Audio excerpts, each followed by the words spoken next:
Ciao ragazze, allora oggi vi farò vedere i miei elastici e più le creazioni che ho fatto. Allora, io tengo in questa scatola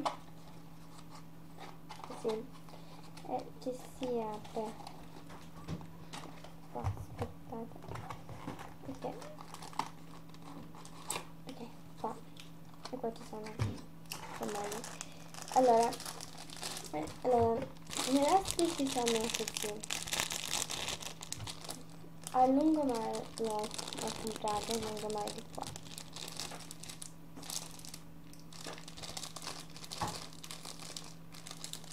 Così. Poi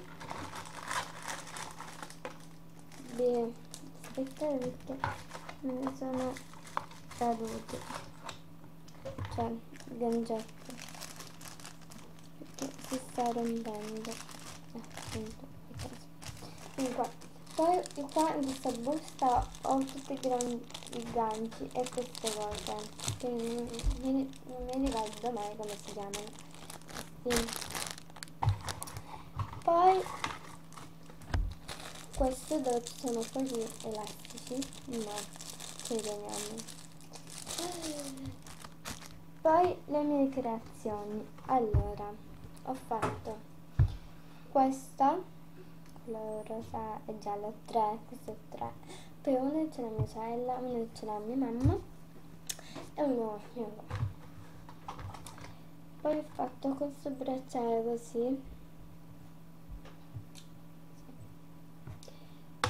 Poi ho fatto questo bracciale, veramente si è rotto, però ora vi faccio. Però vi do un consiglio: se voi per esempio avete questi bracciali, non ve li potete amare perché guardate, hanno una cosa, quindi si stanno rompendo, quindi io mia sorella ci sistema, ma poi ho fatto questo.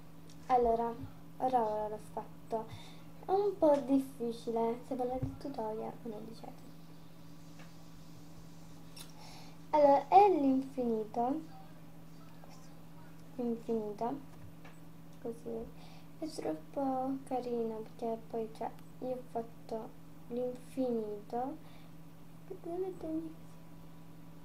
poi cioè i gelatini non l'ho fatto perché la macchinetta non ce l'ho, quindi ovviamente se non ho la macchinetta come la faccio? Comunque, e niente,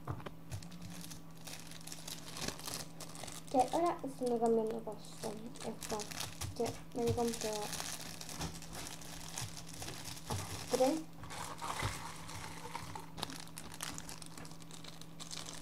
I ganci sono tutti qua.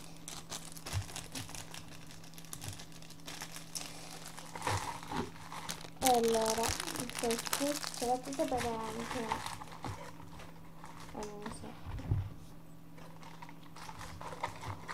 Allora questo ovviamente lo metto qua in questa scatolina, così quando lo voglio fare lo faccio. E niente, ciao!